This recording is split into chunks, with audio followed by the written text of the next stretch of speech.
Di video kali ini sebenarnya kami masih pengen membahas masalah kasus korupsi kuota haji ya. Karena Ustadz Khalid Basalamah itu diserang secara masif oleh para pendukung Yakut Kholil Kaumas, di framing seolah-olah Ustadz Khalid Basalamah itu ya pelaku ya yang layak untuk dijadikan tersangka dalam kasus korupsi kuota haji ya. Tapi karena ada komentar yang meminta kami supaya membahas masalah yang lagi rame di sebuah pondok pesantren di Pati.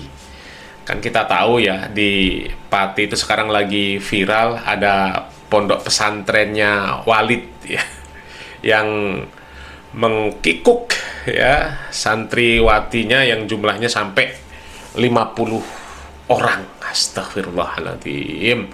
Ya, ada komentar yang minta kami supaya membahas itu ya. Ini Tats, coba bahas lagi soal kiai yang rame di Pondok Pati. Ya, kalau kita baca-baca berita yang beredar ya memang lagi rame banget ya. Sebenarnya juga bukan komentar pertama yang meminta kami supaya membahas hal-hal yang seperti ini. Sebelumnya sudah ada juga yang meminta kami supaya membahas Sam ya, si Ali Al-Misri ya, tapi kami nggak bahas lah karena hal-hal yang seperti itu udah gimana ya, udah terlalu sering terjadi dan sudah terlalu sering juga diperingatkan ya. Tapi metode-metode dakwah mereka itu nggak dirubah. Mereka begitu mudahnya berhubungan dengan perempuan-perempuan non-mahram, menampilkan aurat-aurat ya perempuan di majelis-majelis mereka. Jadi yang seperti itu ya nggak akan bisa dihindari kasus-kasus yang seperti itu. Syahwat itu menyambar-nyambar, laki-laki dihadapkan sama perempuan-perempuan, ya udah selesai ya, selesai. Kita bukan Nabi Yusuf alaihissalam ya, kita manusia yang lemah iman ya, kok dengan PD-nya ngaku diri saya ini kiai, saya ini suci, saya ini seorang gus, saya ini seorang ustadz, jadi saya ini barokah. Jadi perempuan-perempuan disuruh salaman, cium tangan, bahkan dipegang-pegang. Na'udzubillah min dzalik ya. Ini ya, kita baca-baca beritanya ya. Ini yang diposting di sosmed ya. Ini terbongkar. Nih, ini kalau dibaca ini kena pelanggaran di YouTube ya. Ini ya, terhadap 50 santriwati yang dilakukan oleh kiai di Pati ya, namanya Ashari, pimpinan pondok pesantren Tahfizul Quran Dolokusumo, Telogowungu RT 5 RW 1 Kecamatan Telogowungu Kabupaten Pati, Jawa Tengah. Dia juga mengaku sebagai wali. Tuh, kan ngakunya sebagai wali. Ya, wali sebanyak-banyak itu di negeri kita itu nggak ada satupun yang berasal dari Wahabi. Ya ini wali-walinya seperti ini. Orang gila juga ada yang dianggap wali kan. Orang nggak waras dianggap wali. Pakai celana nggak bisa, pakai baju nggak bisa, dianggap wali. Innalillahi wa inna ilaihi raji'un. Padahal wali itu ya, kalau kita membaca Al-Quran jelas definisi wali itu, ala inna awliya Allah la khaufun alaihim wa lahum yahzanun alladzina amanu wa kanu yattaqun. Jadi wali itu ya selalu beriman dan bertakwa kepada Allah Subhanahu wa taala ya. Itu senantiasa beriman dan bertakwa. Lah, orang gila dianggap wali ini gimana ya? Ya, mengaku wali sebagai keturunan Nabi, ya Allah. Kalau sudah jualan nasab kayaknya memang laris ya. Jualan roti bekas laku, jualan siwak bekas laku, surban bekas laku, bahkan sampai makanan habis diemut dikasihkan ke orang ya, laku juga, dianggapnya barokah. Parah ya. Ini sangat, ini menurut keterangan kuasa hukum pengasuh Ponpes di Pati, tega paksa. Ini aduh ya Allah ya, katanya kalau nggak mau menuruti diusir. Memang kalau kita lihat sih video-videonya rame ya. Ada aksi demo di pondok pesantrennya ya. Coba kita lihat dulu video demonya. Nah, ini detik-detik ketua yayasan menemui massa ya. Ini dikawal polisi, tuh masyarakat pendemo banyak ya. Masyarakat sih ya, nggak selektif milih pondok pesantren ya, nggak selektif mereka. Ya, pokoknya kalau sudah ngeklaim sebagai kiai, gus-gusan, keturunan kiai, ya kelakuannya seperti apa nggak ngurus. Pokoknya udah bagus sudah.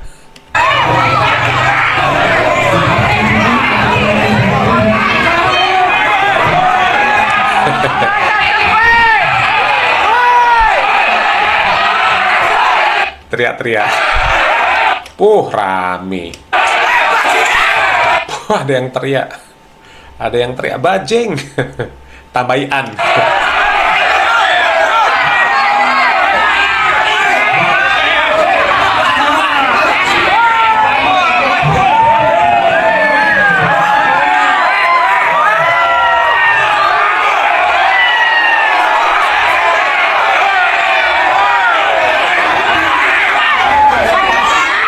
Rame nih.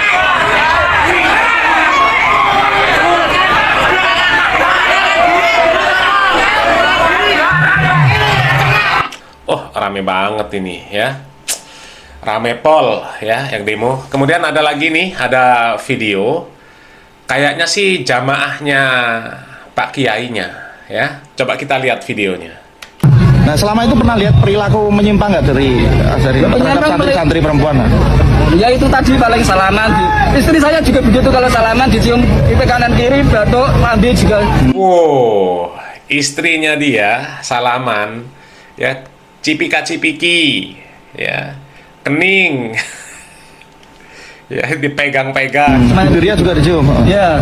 Dan banyak santri-santri yang mengalami itu Pak. Banyak, hampir semuanya. Hampir semuanya. Doktrinnya itu apa? Dunia saisi ini ke nurai Kanjeng Nabi. Nah, itu kan ada hadisnya benar. Tapi terus ditambahi orangnya sendiri. Jadi dunia saisi ini halal kanggo dzurriyahe Kanjeng Nabi karo Dunia seisinya halal untuk keturunan Nabi katanya. Itu dalih kiainya tuh ya. Jadi babi juga halal ya. Keturunan Kanjeng Nabi. Jadi pamane bojom dikawin keturunan Kanjeng Nabi ya halal. Ngoten doktrine. Jadi umpama saat itu istri saya dikawin dia, saya juga merelakan. Mas tadi sempat bilang kalau ada. Mas tadi sempat bilang kalau ada santri yang melapor malah difitnah, itu gimana Mas? Ya ini yang melapor ini yang sudah nyewa pengacara, sudah nyewa intel tahun 2024. Saya itu diparani intel dari pihak pelapor itu. Ya kata. Udah lama ya, 2024, 2 tahun yang lalu. Ya.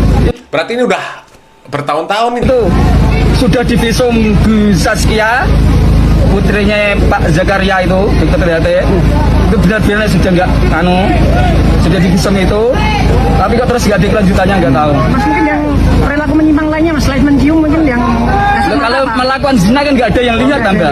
Paling kalau jagong terus cewek-cewek dirangkuli, turun karo dirangkuli itu sudah biasa. Banyak yang lihat itu. Kalau duduk cewek-cewek dirangkuli itu udah biasa katanya santri-santri, mungkin jamaahnya juga. Aduh.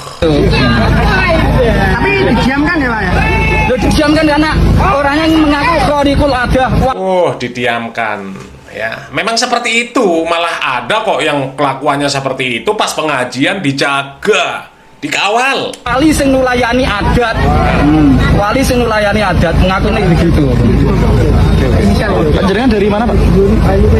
Saya asli Ngawen Margorejo, tapi istri Telogosari sini. Istri Telogosari sini. Duh, parah ya, parah. Memang gimana ya, yang seperti ini ya susah untuk dihentikan ya. Kejadian-kejadian yang seperti ini susah untuk di-stop karena memang majelis-majelis itu banyak yang ya seperti itulah ya, dengan perempuan-perempuan nggak ada batasan ya. Coba kita lihat majelis-majelis yang modelnya begini ini gimana coba, mendidik apa nggak kira-kira? Ini kan majelis nggak bener ini. Kalau sudah yang membawa air putih dibuka air putihnya, yang membawa susu dibuka. Coba. Oke. Coba majelis-majelis yang seperti itu ya, yang bawa air putih dibuka air putihnya, yang bawa susu dibuka, dan arah pembicaraannya itu kita sudah bisa menebak kemana ya. Yang seperti ini, majelis seperti ini, dipupuk subur ya. Coba lihat lagi nih. Coba sama cewek-cewek ini. Coba. Ini gos-gosan. Wahai Allah, Rabbi, jaga buruk kamilah dosa. Tuh ya, dengan perempuan seperti itu ya gimana bisa hilang ya kejadian-kejadian seperti itu di pesantren. Dengan perempuan saja nggak ada batasan ya, laki-laki perempuan cium tangan bebas. Nih lagi nih.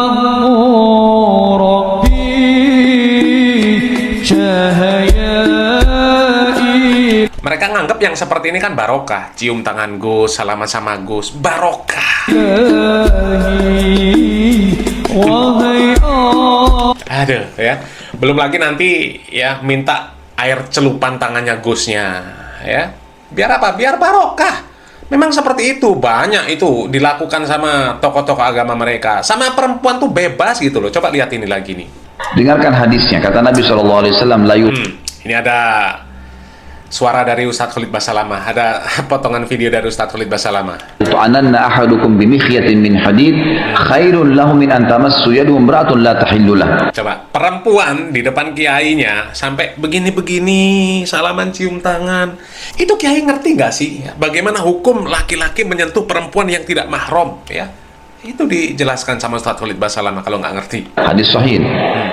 Seseorang di antara kalian ditusuk dengan besi yang tajam, jauh lebih ringan baginya, maksudnya hukumannya hari kiamat lebih ringan baginya. Hari kiamat lebih berat daripada itu ya. Lebih ringan baginya ditusuk dengan besi yang tajam di dunia daripada hukumannya yang datang nanti hari kiamat bagi siapapun yang menyentuh atau orang yang menyentuh tangannya dengan wanita yang tidak halal buat dia. Emang nggak boleh. Kata Nabi SAW, "Inilah usafihun nisa." Saya tidak pernah menyalami wanita yang bukan mahram, gitu kan. Memang larangan Nabi SAW. Jadi kita berikan isyarat memang tidak boleh. Dilarang bersalaman sini, ada pelapis nggak ada pelapis sama saja. Itu umum larangan. Jadi sebaiknya jangan, gitu kan. Agama bilang nggak boleh, walaupun siapa bilang nggak. Bilang ini bukan masalah ekstrim, Bu. Ini bukan masalah ekstrim, tapi ini masalah agama larang. Kadang-kadang kalau yang seperti ini dikritik ya, mereka itu malah menghujat orang yang mengkritik, mengatakan, oh itu yang kritik itu Wahabi, itu sok suci, yang seperti ini nggak boleh, seperti ini nggak boleh ya. Pokoknya ini haram, itu kelakuan Wahabi. Padahal yang seperti ini dikritik karena memang dilarang oleh syariat yang seperti ini. Dan majelis-majelisnya kan banyak yang seperti itu. Belum lagi yang mengeluarkan kata-kata, ya kita tahu sendirilah arah-arahnya ke sana, ya. Apa namanya, nasi uduk pakai pantun ya. Nasi uduk, ikan tongkol, mata ngantuk, cekelan. Nasi uduk, ikan tongkol, meripate ngantuk, cekelan kunci.